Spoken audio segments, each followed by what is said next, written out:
My name is Catherine Dempsey. I'm Paul's big sister. I'm 10 years older than him. I'm the MC today because I'm the bossy one.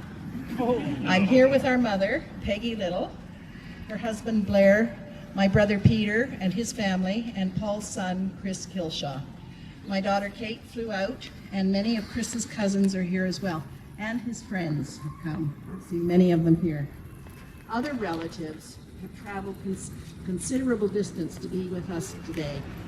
So thank you to each and every one of you, and a special mention of Mum's two living brothers, Uncle Robin and Uncle Sterling, who are here with us too, sitting in the second row from the front. As well as family, we can see that there are a lot of Paul's friends from the very many aspects of his life.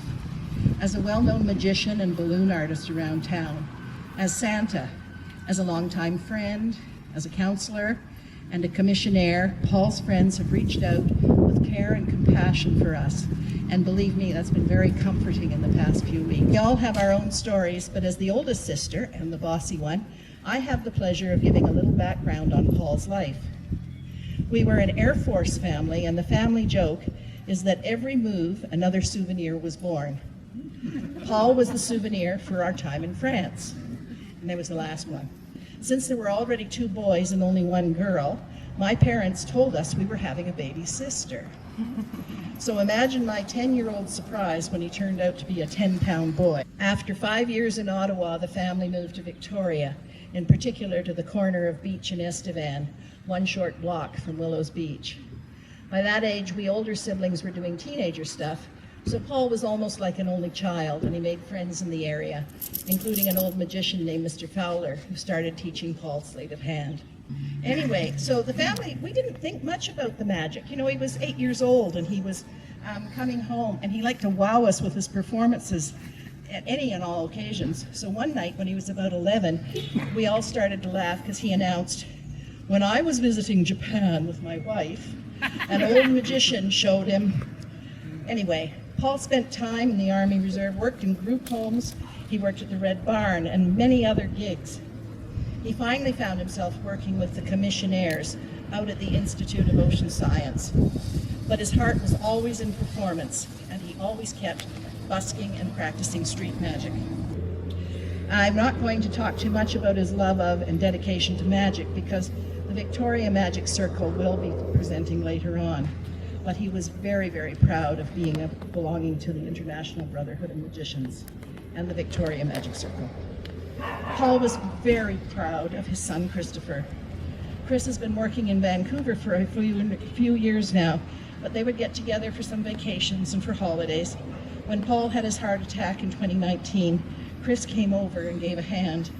He's a quiet fellow and a very patient person, which is a good thing, because Paulie was always stopping to talk to everyone. And he'd do magic while he was doing that, so Chris had to be patient. But now we're going to hear from some of the people who Paul worked with. So I'm going to ask Kelly Kurta, who gave us some help in getting the park and everything. She's with the Greater Victoria Festival Society, to come forward and say a few words. Thank you all for coming. It's lovely to see all of Paul's friends and family here. I was born and raised in Victoria, and this was the beach I grew up at. So Paulie and I shared that so much. And I remember he used to come down to the Ope Tea Party all the time, because we were doing the pancake breakfast, and he wasn't working. He was just coming by at 7 o'clock in the morning because he wanted the first pancakes off the griddle. And between him and myself and Connie, and I mean, he did not miss an event. He just showed up. He just came. Paul had just this infectious hug and ability to just bring people in. He drew you to him, and I'm really gonna miss him. But Paul made events complete, and the day before he passed away, I was in California, and I was talking to him about the Victoria Day Parade, because he was supposed to be there. But Paul made events complete. He was truly a gift to the city and the community. He made everybody's life complete, and we're really gonna miss him, you know, so keep twisting, Paulie, and rest easy. So So my name's Krista. I'm from Ponies and Pipsqueaks. We have our little rescue farm with some ponies, and we offer programs for kids. We all know Paul is a magician, but I'd like to tell you about the other magic Paul created, and that was Christmas magic. Paul had been one of Santa's most elite helpers for many years, but it wasn't until he joined the Ponies and Pipsqueaks family for our Christmas on the farm in 2020 that I got to see it in action. Paul had an incredible ability to connect with children and truly loved playing Santa. I think sometimes even parents would leave thinking, was that really him? Some of my favorite visits to witness, however, were with the skeptics. We had one boy that was about 9 or 10, and we knew the moment he arrived that he thought he had it all figured out. But what he didn't know is that we had Santa's nice list straight from the North Pole with information on every child. After speaking with his little sister, Paul turned to the boy and said, "So Daniel, what did you think of the Nintendo Switch I brought you last year?" Stunned, the young man just stared at Paul as Paul started talking about all the wonderful things he'd gotten up to that year with his sister. He went off to his pony ride silent, didn't say another word, and as he left, Paul said, "Hey Daniel, do you think I should bring, what would Rufus like me to bring? Does he like milk bones? And what about crickets for Spotty the gecko?" So the young man walks away, and that's the end of it. But that night I got an email from his mother. And she said,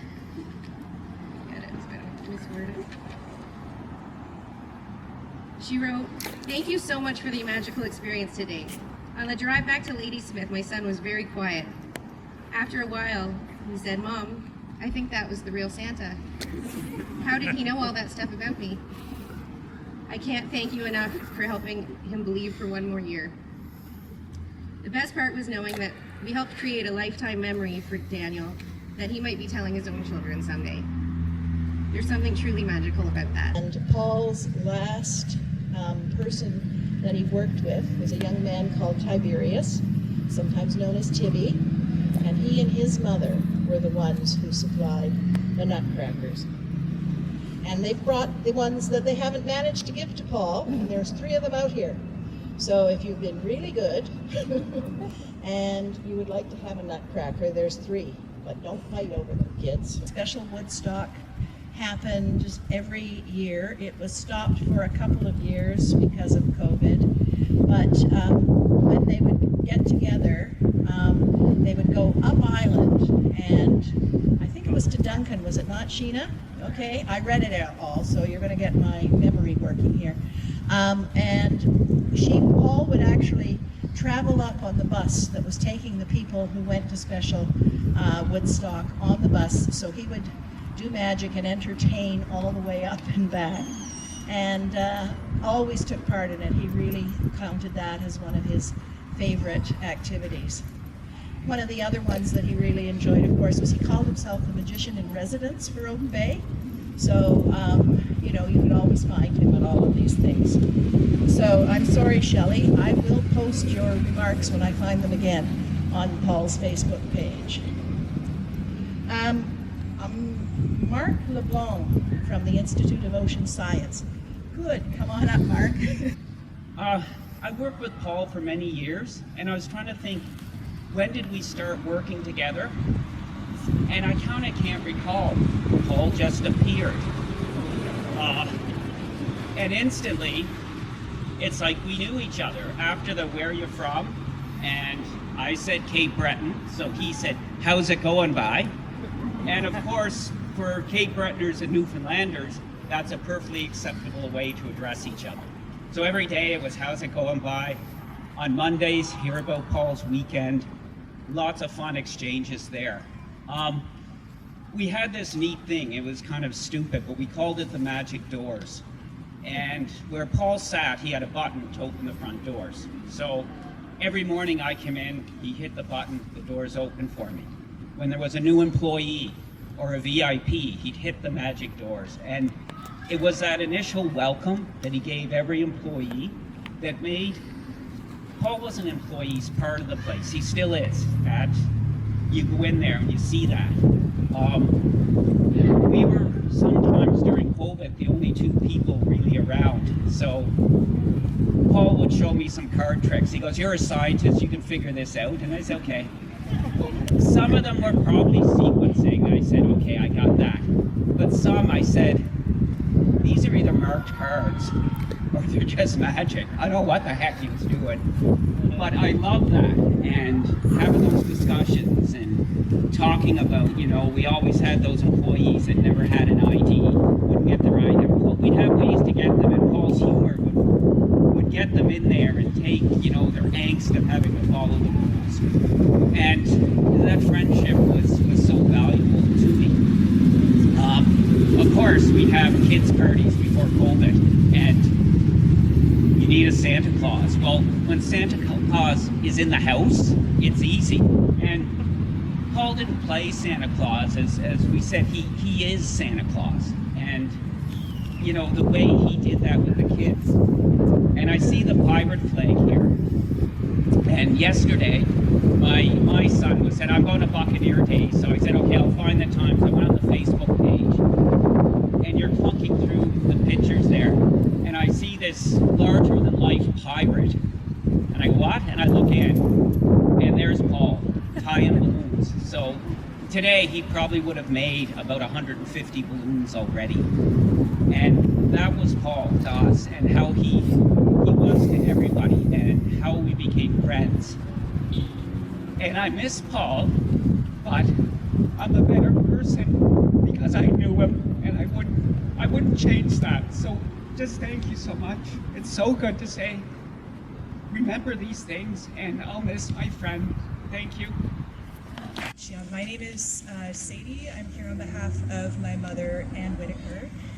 And I will just preface by saying that any memory of any local event I've ever been to just about includes Paul, and includes keeping my eye open for balloons, and if I see them, knowing to look, and that I remember those hugs, and those hugs being received at different heights for myself. And, yeah, thank you. So my mother regrets that she can't be here today, but she wrote this for me to read to you, and I will read it as she wrote. Paul was one of my first Santas when I started the annual ritual of taking Santa photos in local malls.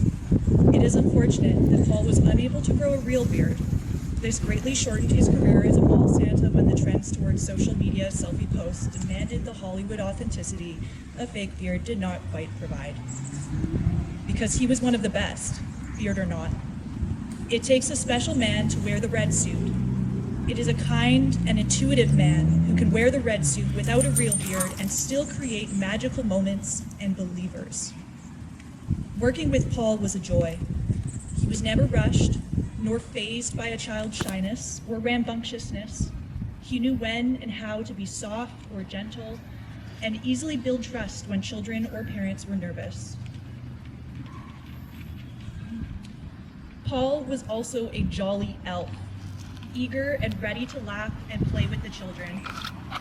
Paul made a point of knowing all the current children's shows, characters, and toys so he could have informed and sometimes very serious conversations with the children that visited. To many parents' relief, Paul even kept up to date on current availability of popular toys and where they were available on the shelf. I had a front row seat sitting behind the camera, waiting for the shot. One child at a time, Paul was on a mission to make children happy and believe in magic. I watched as he leaned over to look each child in the eye, the wary glance of uncertainty that would cross their face as his beard brushed his knee, and then, as if by magic, a few words were gestured, and they would eagerly climb up on his lap, asking questions about reindeer and the elves, and his eye would twinkle with delight. In reflection, Paul helped me become a true believer in the magic of a child's smile, the power of a little kindness can bring, and the limitless potential of imagination when we allow ourselves to believe. To Christopher, I want to thank you for sharing your father with so many other children. The last conversation I had with your dad was about you. He was beaming and gushing with pride in your accomplishments. Know that he loved and believed in you very much. I am truly sorry for your loss. I will greatly miss locating Paul at one of the many local events he performed in, and the big hug I knew would be my reward, Paul gave the best hugs, as we've heard a few times. Paul was a magical man, and he was a good man who will be missed by myself and by many more. Thank you all. I was the one that hired Paul a number of times. Not all of the times that he showed up. He showed up whether I hired him or not. And he became quite a fixture at the Oak Bay Tea Party. And I see the popcorn man is there in the red sunglasses. I remember the popcorn man performing at the Oak Bay Tea Party too. Paul was a great guy. He went to the Oak Bay Light Up too, I think, and did his magic there. I missed it last year, but I've done all of the others, and when I do it again next year, I will miss him. He was a good guy. He knew that I knew his father. In fact, I'm not as old as his father was, but his father did go back to school at the university, and we ended up training to be bus drivers for summer jobs together in the summer of 1974. And Paul used to joke about, oh yeah, you're more my dad's age than you are mine. Almost true.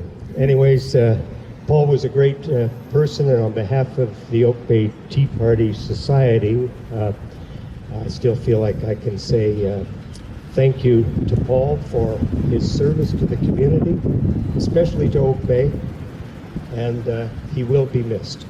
Thanks. My name is Caleb, and we're here today to celebrate the loss. He was a very, very good man. I will miss him probably for the rest of my life. I really hope so, because I really wish I gotten to know him better. I was one of those kids who sat in his lap when I was a kid, when he was Santa, and that was genuinely one of the most beautiful and affecting moments of my life. He was a very, very, very good man, and he will be missed. Thank you. Hi everyone, I'm Tony Joe. I'm Paul's chow mein buddy. He likes his food. We haven't really talked about that. And it is amazing because in many ways, he's more Chinese than me when it comes to the Chinese food thing. I ran the Oak Bay, the Chinatown night markets for a while, and also the Oak Bay Easter egg hunt for many years, and Paul was always a fixture there. And one of the things that was always true, we could rely on him to not only be there, but he was there early, and he stayed as long as the kids needed him. My kids enjoyed him as well too. My kids have this ongoing thing where they always try to stump him with the balloons. And my son right now, Paul calls him the robot spider because that's what Thomas wanted him to make one year. So he is the robot spider, but he was always there for the kids.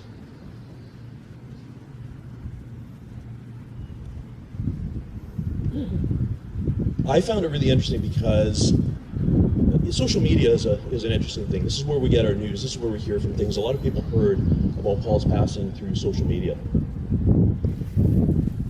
But it was interesting because I heard before.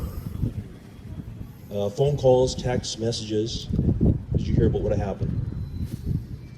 And it's important to know I'm not a close member of the family. I'm sort of outside, like many of you are. And I was wondering why this happened. And it occurred to me, it's because of the connections that Paul has with so many people. It's like there was a disturbance in the force, as it were. You know, ripples in the force for those who are Star Wars or sci-fi people. And it really made me realize how much he touched people. Because again, like I said, I'm not direct family, I'm not immediate family. But I was someone around his orbit.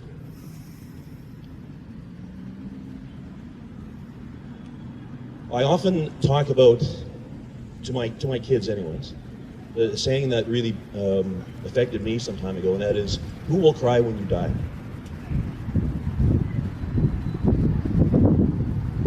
because I believe it influences our actions and our activities in life.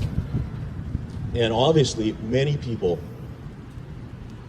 have cried or have done so for Paul because he made a difference. And he cared. And we've heard this with others already today. He listened, right? He was always concerned about my kids. And I know it's not just my kids. He was like that with everyone. So we'll miss you, Paul. You made a difference. We need more people like you. Thank you. I think that our last speaker will be Chris Kilshaw, Paul's son. Hello, I'm Chris Kilshaw. Lift the mic up. As my Aunt Catherine has stated in the opening, I'm not much of a talker. Especially now. So, I'll keep it short. I have, in a way, with my dad's in a more passive demeanor, as it were. My hobbies are playing Dungeons and Dragons with my friends and reading, listening to audiobooks about fantasy, and keeping that part of me alive. So, the words I'm going to end with are not my own, but from a fairly well-known author that I've been recently listening to, that I feel encapsulates my own dad's ideals. It is life before death, strength before weakness, and journey before destination. Thank you.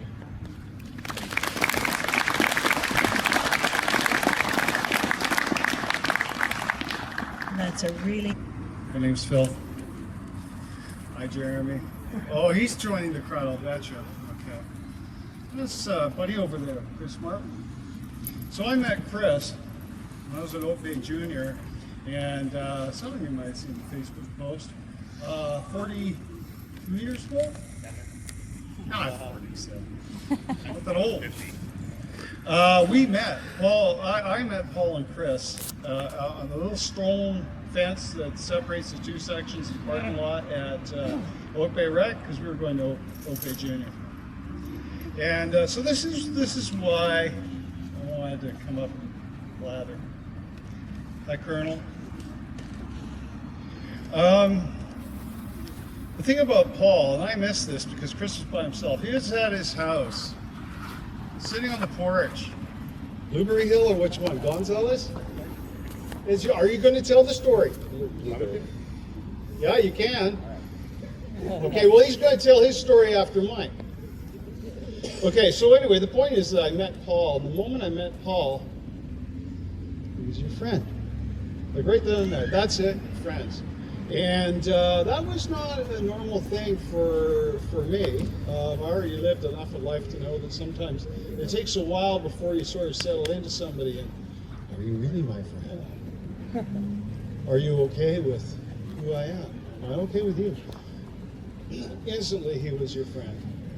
And he wasn't really satisfied if you weren't, as you will notice. So that's basically what I wanted to say. Hi, I'm Jeremy Preston. I've known Paul for 46 years. I first met him in grade 8 at Oak Bay High School in 1977. Paul was out there. He knew everyone. I have a couple of stories and they're meant for Chris. There's something I think he's going to want to know. Grade 8, Paul volunteered both of us to be chickens in a Christmas play. Both of our mothers made the costumes for us.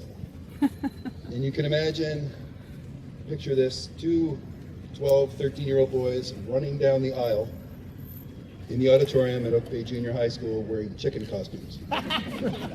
One of which was wearing swim fins. That was me. There was not a dry eye in the house, and that includes the teachers. There are so many stories I have of Paul. The other one was we used to go up to Uplands Park and collect garter snakes and bring them home. My mother, who is tall, wasn't very appreciative of that fact.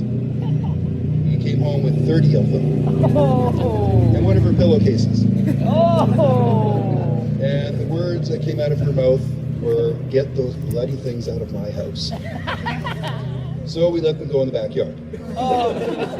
Did not end well for the snakes. Paul was such an amazing man. We became best friends instantly, as Phil said. We did everything together. Model rocketry, fishing at the Oak Bay Marina.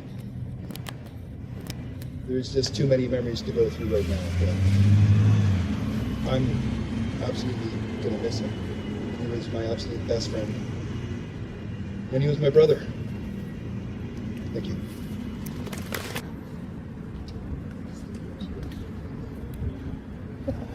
Hi, I'm Christopher, and I just want to tell you a quick story about how Paul and I first met. That's okay? Okay. So, I met Paul the first weekend I moved to Victoria. And I was alone. I was like grade 5. I was maybe 9 years old. It was 50 years ago now. And I had no idea where I was or what I was doing here. And I was sitting on my back porch up on Blueberry Hill, throwing little rocks at a big rock and just being alone. And suddenly I heard these kids playing up on the hill behind my house. And I looked up, and there's Paul coming, lolloping over the ridge. And he's got a big stick in his hand. He's playing machine guns in war with the Blueberry Hill kids. And he looked down at me, and I looked up at him, and he's like, "Hey, you kid." And he's like, and I'm like, "Yeah, you, come play with us."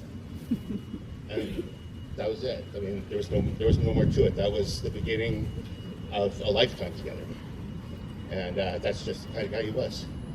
And so, just want you guys to know that. We're going to now call on the Victoria Magic Circle, who immediately reached out to offer help and to offer something very special. So I'm going to call on Holt.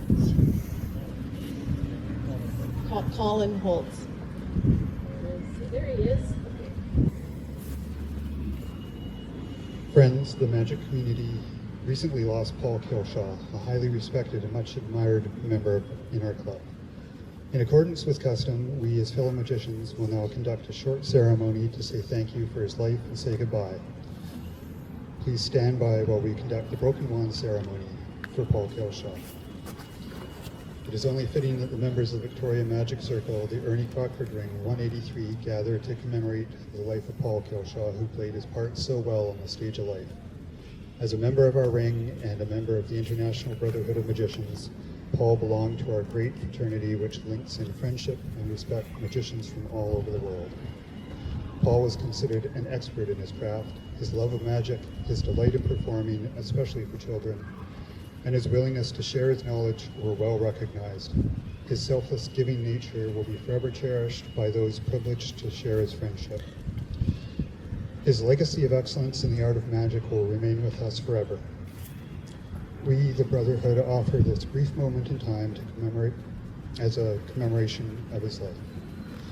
The wand in myth and symbol is an ancient conjuring representation of mystery. To the uninitiated, it is but a piece of wood. To Paul, it was a reminder of the joy and pleasure of an entertainment art that has existed since ancient times.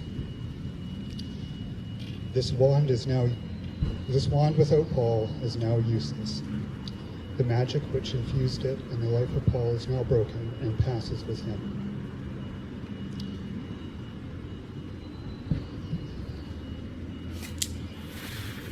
The magic of earth is over. The magic and mystery of another world embrace him. We Let us now have a moment of silence, offering our thoughts and prayers for Paul, each in our own way, and for his loved ones, that they may have the strength to continue in faith and hope.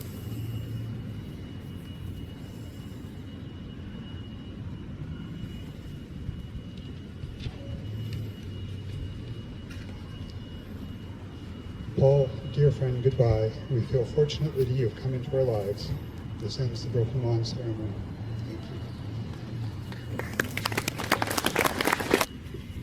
That's pretty special. Thank you so much. Thank you. I had built in that we would have a moment of silence where we would think of things. You had one, but we did hand out some magic wands with balloons in them, or balloons, they've got bubbles. So if anybody wants to now make some bubbles, and we'll send them to Paul, and hopefully he'll get them. And while we do that, I'm just going to read a small poem that I found as I was missing him. "It's time to go," said Bear. "But where are we going?" asked Rabbit. "Forward," said Bear. "We can't stay here anymore." "So much has happened here, though, I don't know that I can move on," said Rabbit. "You can stay if you want," said Bear, "but life won't wait with you." "It won't?" said Rabbit. "No," said Bear. "Besides, up ahead, there might be something wonderful."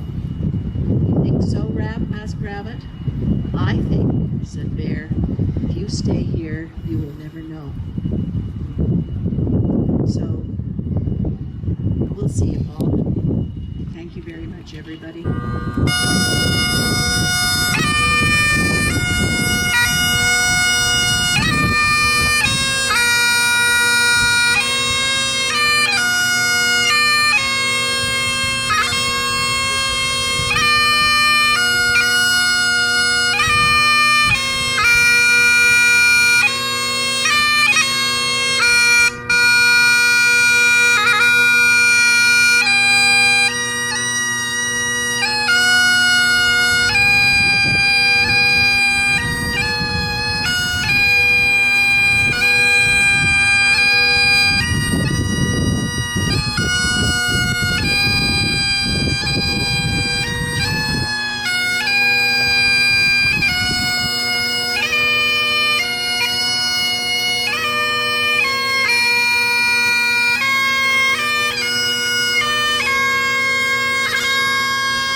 That's the end of the show, folks. Thank you so much. Thank you all for coming out. Certainly be thinking about you and thinking about this day. So, and luckily you all get to take your chairs away with you. Helps with the pack up. Okay, thank you very much.